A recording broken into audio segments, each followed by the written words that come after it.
Assalamualaikum warahmatullahi wabarakatuh.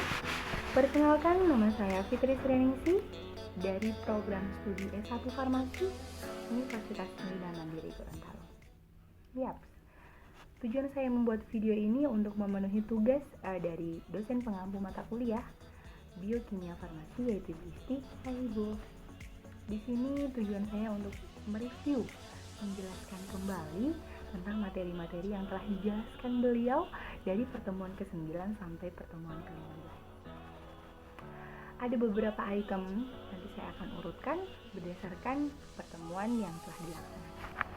Yang pertama yaitu tentang enzim dan inhibisi enzim. Terlebih dahulu kita harus mengetahui apa itu enzim dan apa itu inhibisi enzim. Di sini akan saya sedikit menjelaskan.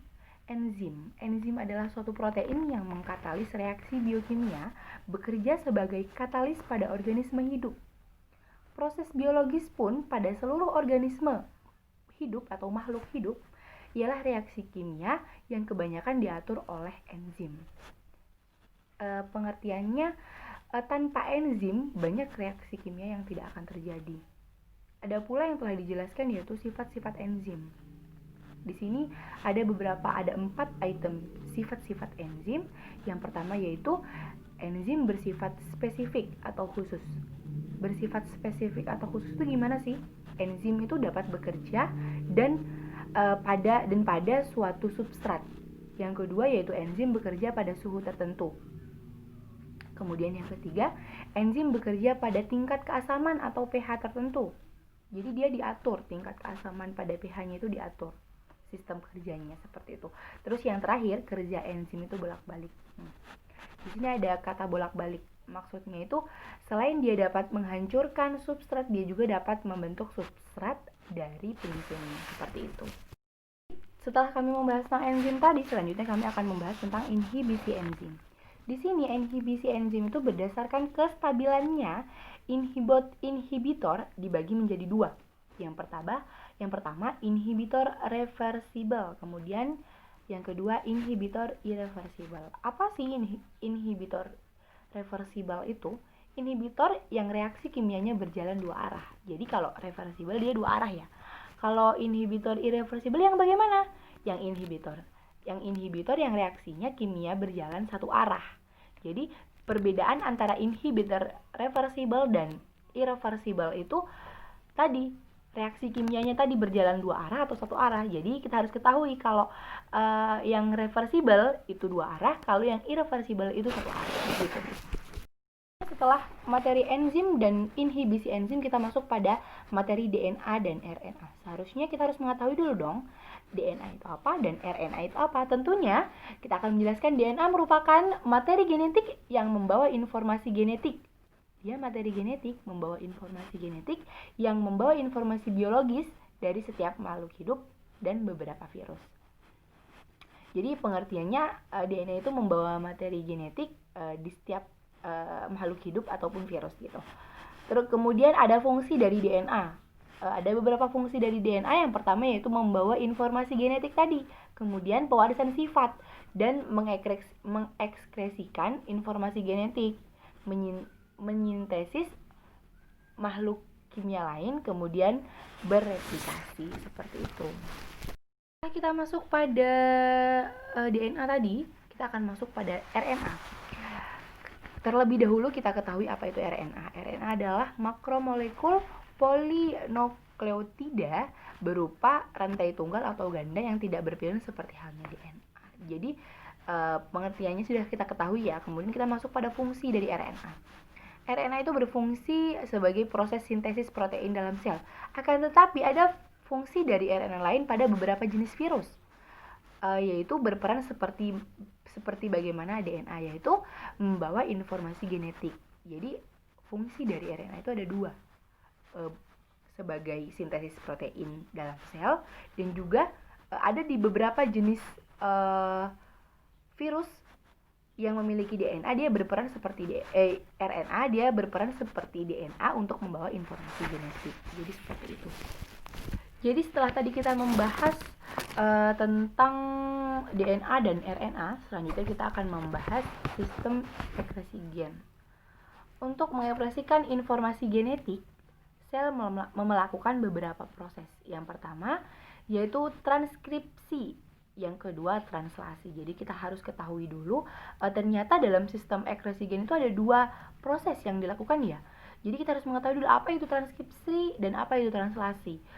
Seperti yang telah dijelaskan berdasarkan materi PPT yang telah dibagikan, transkripsi itu sintesis RNA dengan template gen-gen yang terdapat dalam untai DNA. Jadi tadi perbedaan antara transkripsi dan translasi. Kalau translasi proses disintesis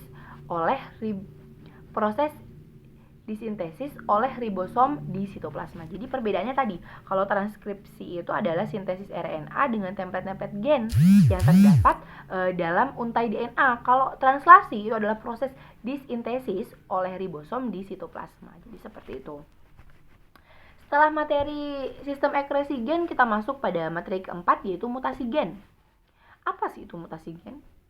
Sebenarnya kita harus ketahui dong, kan?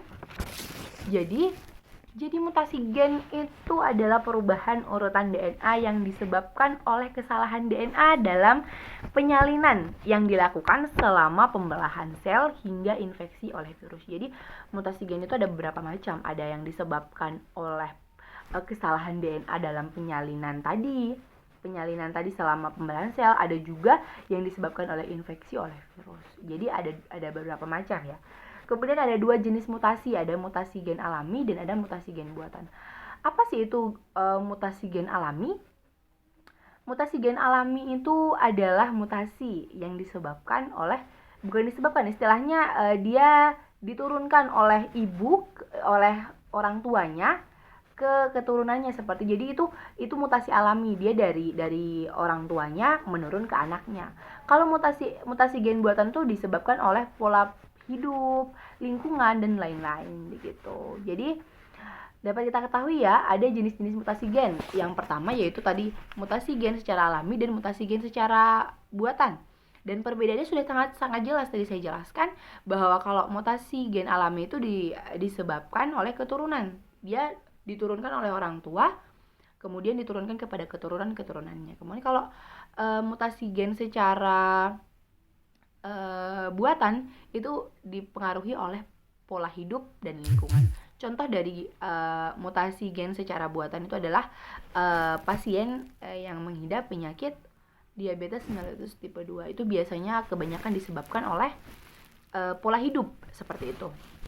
Yang kelima, kita masuk pada materi pengantar metabolisme. Sebelumnya kita harus mengetahui pengantar metabolisme itu dibagi menjadi 2. Yang pertama ada katabolisme, ada anabolisme. Katabolisme itu adalah proses pemecahan atau penguraian makanan menjadi energi yang terjadi pada proses respirasi sel. Kemudian, kalau anabolisme adalah proses pembentukan zat organik kompleks dari zat yang lebih sederhana. Jadi tadi perbedaannya ya, kalau katabolisme itu pemecahan energi pada proses respirasi sel. Kemudian kalau anabolisme itu adalah pembentukan zat organik kompleks dari zat organik yang lebih sederhana tadi. Kalau contoh dari katabolisme itu adalah glikolisis, yaitu proses pemecahan gula menjadi glukosa. Kalau anabolisme contohnya yaitu glikogenesis. Contohnya itu adalah glikogenesis. Glikogenesis itu adalah proses pembuatan glukosa. Jadi seperti itu. Ya, kita sampai ke materi terakhir, yaitu kelainan dan gangguan metabolisme. Perlu kita ketahui, gangguan metabolit adalah semua penyakit yang menyebabkan gangguan pada metabolisme. Apa sih beberapa jenis metabolisme yang sudah diringkas secara garis besar? Itu yang pertama yaitu gangguan metabolit karbohidrat, kemudian gangguan metabolit protein, dan gangguan metabolit lemak. Jadi sekian pemahaman saya tentang materi yang telah dijelaskan oleh dosen pengampu mata kuliah biokimia selama pertemuan ke-9 sampai ke-15. Mungkin apabila ada salah kata mohon diluruskan. Mudah-mudahan apa yang saya sampaikan dapat bermanfaat bagi khalayak. Lebih dan kurangnya saya mohon maaf. Wabillahi taufiq wal hidayah. Wassalamualaikum warahmatullahi wabarakatuh.